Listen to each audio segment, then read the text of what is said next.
प्यारे बच्चों नमस्कार। आज मैं आपके सामने आपके पाठ 2 विज्ञान का भाग 6 लेकर उपस्थित हूँ। इससे पहले भागों को जिस प्रकार से आपको समझाया गया है ऐसी आशा की जाती है कि आप लोगों ध्यान से समझते चल रहे होंगे। ठीक है बच्चों, तो आज हम आपके आगे के टॉपिक्स को डिस्कस करने वाले हैं, जिसमें पहला टॉपिक आता है हमारे चारों ओर के पदार्थ। बच्चों, इसके बारे में हम शुरुआत में आपको बता चुके हैं। हमारे चारों ओर के पदार्थ 2 ही अवस्थाओं में पाए जाते हैं, जिन्हें आपको बहुत अच्छे तरीके से भाग 1, भाग 2 और भाग 3 के अंदर समझाया गया है।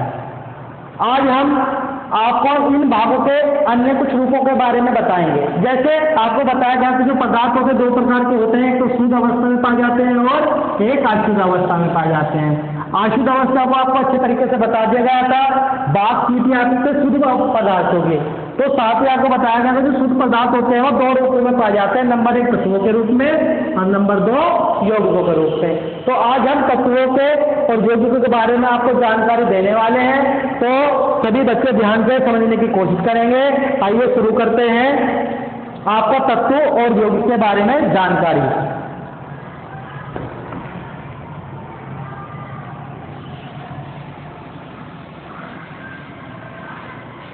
चलिए, तो सबसे पहले बात करते हैं तत्व की। क्या होता है तत्व? चलिए, तत्व पदार्थ का यह मूल रूप है। तत्व पदार्थ का वह मूल रूप है जिससे रासायनिक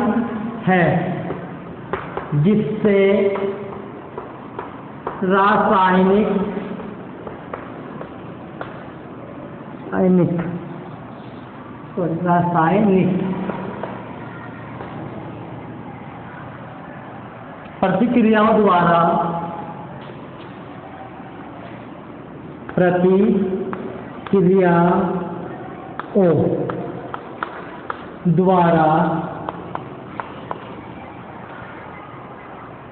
अन्य सरल पदार्थों में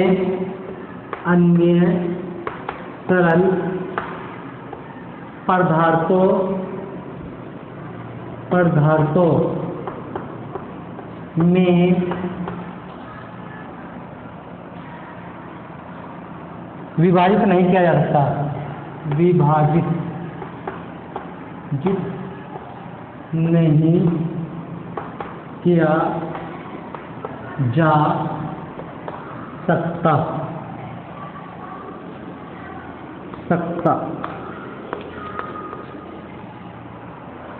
जैसे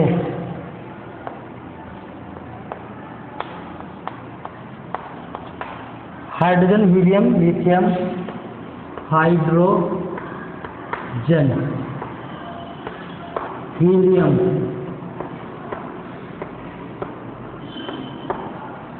सोडियम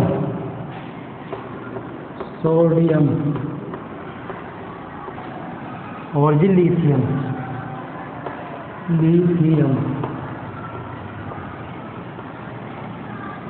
आदि।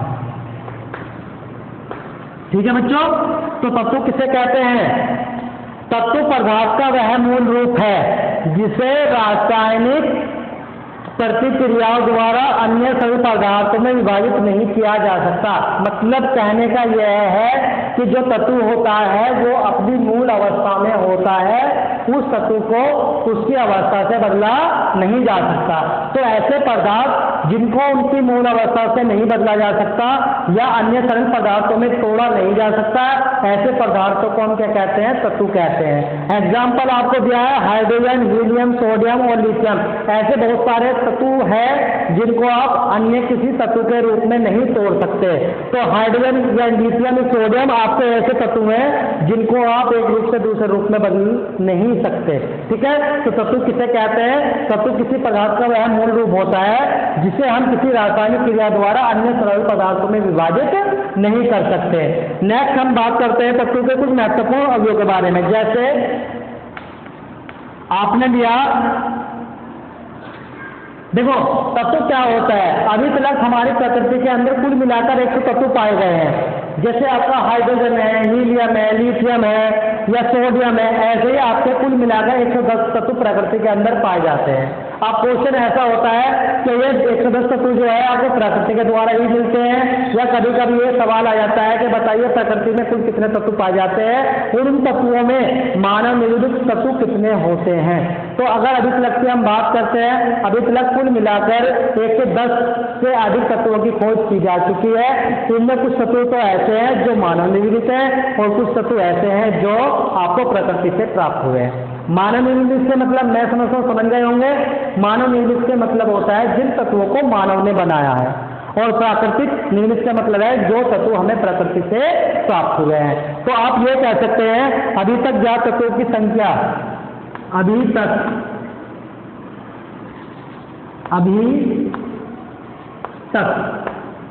ज्ञात तत्वों की संख्या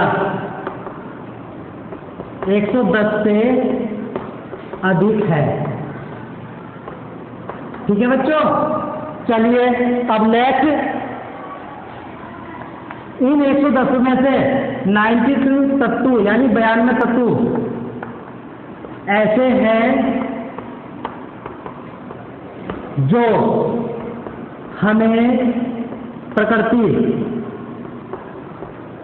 से मिले हैं और से तत्व आपके मानव निर्मित है। ठीक है बच्चों, तो अभी तक हमारी प्रकृति के अंदर कुल कितने तत्व हैं? 110। 110 ही नहीं कह सकते, 110 से अधिक है। ठीक है, तो ये अनुमान लगाया जाता है कि 110 तो आपके हाथ में इन हैंड है, लेकिन अभी आगे जो रिसर्च चल रही है उन रिसर्च से पता लगा जा रहा है कि जो तत्वों की संख्या वो 110 से अधिक हो गई है। अब बात करते हैं कि मानव निर्मित तत्व इनमें से कितने हैं, तो कुल मिलाकर 92 तत्व, 92 तत्व ऐसे हैं जो हमें प्रकृति से मिले हैं, और जो शेष तत्व हैं आपके कौन से हो गए? वो मानव निर्मित हो गए। ठीक है, चलिए अब बात करते हैं तत्वों के प्रकार की। तत्व कितने प्रकार के होते हैं? नॉर्मली जो तत्व होते हैं आपके 3 प्रकार के होते हैं, इनके बारे में हम जानकारी देना चाह रहे हैं आपको, तो ध्यान से समझेंगे सभी बच्चे।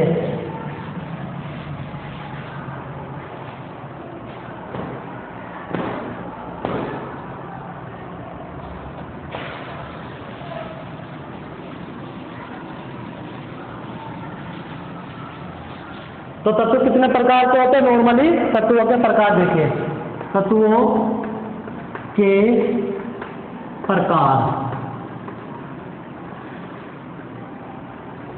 नंबर 1 धातु, नंबर 2 अधातु, और नंबर 3 उपधातु। उपधातु, ठीक है। तो ये 3 प्रकार के तत्व आपको प्रकृति के अंदर पाए जाते हैं, जिनमें धातु, अधातु और उपधातुएं होती हैं। तो अब हम इनके बारे में आपको जानकारी देने जा रहे हैं। सबसे पहले बात करते हैं हम धातु की। तो धातु किसे कहते हैं? देखो, धातु के अंदर अनेक प्रकार के गुण पाए जाते हैं। जैसे नंबर 1 कह सकते हैं आप, धातु में चमक पाई जाती है। तो बच्चों जो धातुएं होती है उनके अंदर क्या होती है? आपकी चमक। एग्जाम्पल आप बहुत सारी चीजें ले सकते हैं जो आप अपने दैनिक जीवन में देखते हैं। जैसे आप सोने का कोई भी आभूषण बनाते हैं तो आपको पता है कि उसके अंदर क्या होती है? चमक होती है, नहीं होती है? तो जो आपका सोना है, चांदी है, ये सब क्या कहलाते हैं? आपके धातु ही कहलाते हैं। नंबर 2, ये ताप व विद्युत की चालक होती हैं, चालक होती है। बात समझ में बच्चों? तो जो आपकी धातुएं होती है वह ताप व विद्युत की क्या होती है? चालक। चालक का मतलब क्या होता है भाई? ताप क्या होती है? आपकी गर्माहट। और विद्युत के बारे में आप जानते हैं, जो आपके घरों के अंदर इलेक्ट्रिसिटी प्रवाही होती है वो क्या कहलाती है? आपकी विद्युत कहलाती है। तो जितनी भी आपकी धातुएं होती है वो ताप या विद्युत सुचालक, सुचालक यानी कि इनके अंदर ताप या विद्युत धारा आसानी से प्रवाहित हो जाती है। इनके अंदर जो आपके धातु होती हैं वो ले सकते हैं। इनमें तन्यता का गुण पाया जाता है। अब तन्यता से क्या मतलब है? तन्यता से हमारा मतलब है कि धातुओं के अंदर ऐसा गुण होता है कि जिसके द्वारा हम इसे तार के रूप में खींच सकते हैं। ठीक है, और देखिए आगे, तो ये 3 है आपका। नंबर 4, ये आघात वर्धीय होती है। आघात वर्धीय मतलब समझते हैं? मतलब जब इनके ऊपर हम क्या करते हैं, आघात करते हैं या वार करते हैं, चोट पहुंचाते हैं, तो ये क्या हो जाती है, फैल जाती है। ठीक है, जैसे आपका लोहा क्या होता है, धातु होता है। जब लोहे को आप गर्म करेंगे और बार बार उसके ऊपर चोट मारेंगे तो क्या होगा, आपका लोहा बारीक होता चला जाता है, नहीं बारीक होता चला जाता है। तो इसलिए हम कह सकते हैं कि जो आपकी धातुएं होती है वो आघात वर्धीय होती हैं। नेक्स्ट, ये प्रतिध्वनिक होती हैं। ये प्रतिध्वनिक ध्वनिपूर्ण होती है। बात समझ में आई? तो ये क्या होती है, प्रतिध्वनिपूर्ण भी होती है। प्रतिध्वनिपूर्ण से मतलब क्या होता है, जब इनके ऊपर हम चोट मारते हैं तो ये आवाज करती है। जैसे एक ढोल होता है, ढोल को जो बजाने वाला होता है उसका आघात ही तो करता है, तो जब आघात करता है तो आवाज आती है, तो आवाज आती है तो आपको एक संगीत सुनाई देता है, और जो संगीत सुनाई देता है तो आप क्या हो जाते हैं, उसमें मगन हो जाते हैं। तो इस प्रकार से जो धातुएं होती हैं उनके अंदर ये गुण पाए जाते हैं। क्या?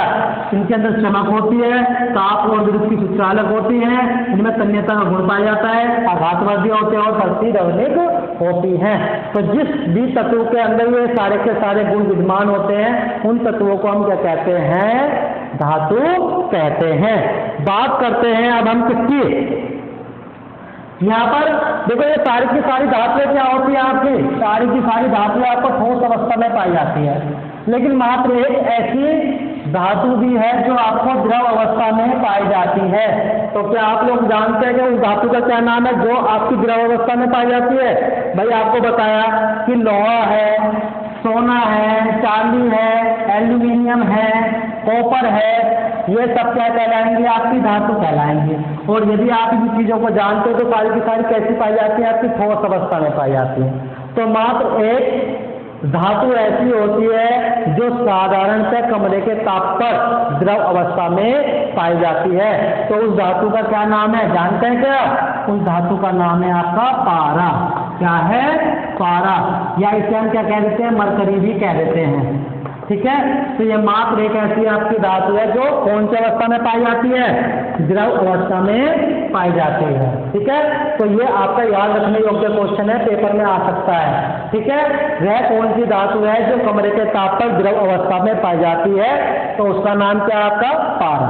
ठीक है, पारा को पास जानते हो ना, जब डॉक्टर के पास आप बुखार चेक कराने के लिए जाते हो तो थर्मामीटर का यूज करता है ना, तो जो थर्मामीटर के अंदर भरा होता है द्रव्य पदार्थ वो क्या होता है, आपका पारा होता है। ठीक है बच्चों, तो चलिए अब नेक्स्ट बात करते हैं अधातुओं की। अधातु, तो बच्चों किसे कहेंगे अधातु? जाहिर सी बात है, जो आपने धातु पढ़ा, धातु का जो जस्ट उल्टा होता है वो क्या कहलाता है, आपका धातु। जैसे आपको धातु में क्या पाई जाती है, चमक, तो अधातु में क्या होगा, अधातु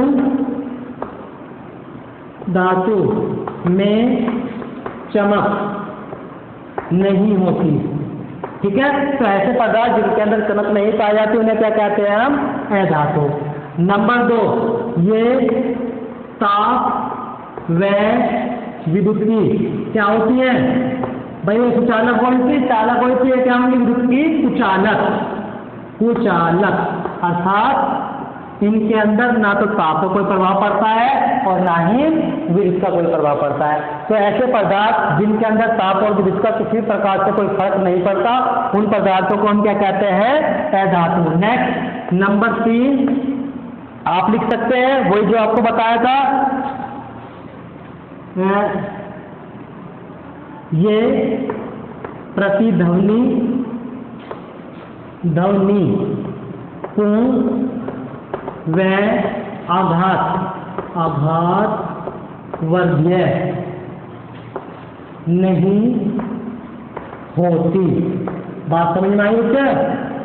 ठीक है, तो जो आपकी धातुएं होती है ना तो प्रतिध्वनि होती हैं और ना ही आघातवर्धीय होती है, अर्थात ना तो इनमें किसी प्रकार की कोई ध्वनि सुनाई देती है और ना ही इनमें किसी प्रकार का कोई आघातवर्धीय ही सुनाई देता है। ठीक है बच्चों, तो इस प्रकार से अब एक एग्जाम्पल आप ले सकते हैं, जैसे आपका हाइड्रोजन है, हाइड्रोजन, ठीक है, और कार्बन है, कार्बन, ऑक्सीजन है, ऑक्सीजन, और जी नेक्स्ट एक और लिख सकते हैं ब्रोमीन। ये क्या है? सारी की सारी आपकी अधातुएं हैं। अधातुएं क्यों है? कि जितने भी मैंने आपको गुण बताए इनमें से एक भी गुण इसके अंदर, सॉरी, इनमें से जो आपके धातुओं के गुण आपको मैंने बताए थे, धातुओं का एक भी गुण इनके अंदर मौजूद नहीं होता। मतलब ना तो इनमें चमक पाई जाती है, ना ही विद्युत आपकी सुचालक होती है, और ना ही ये प्रतिध्वनिक होती है, और ना ही ये आघातवर्धीय ही होती हैं। इसलिए हम इन्हें क्या कह देते हैं? क्या कह देते हैं भाई? अधातु कह देते हैं। ठीक है, नेक्स्ट पॉइंट है आपका उपधातु। उपधातु किसे कहते हैं? तो बच्चों उपधातु हम किसे कहते हैं? ऐसी धातुएं या ऐसे तत्व जिनके अंदर धातु और अधातु दोनों के बीच के गुण पाए जाते हैं, ऐसे पदार्थों को हम क्या कहते हैं, या ऐसे तत्वों को हम क्या कहते हैं? उपधातु कहते हैं। आई बात बच्चों समझ में? तो उपधातु किसे कहते हैं?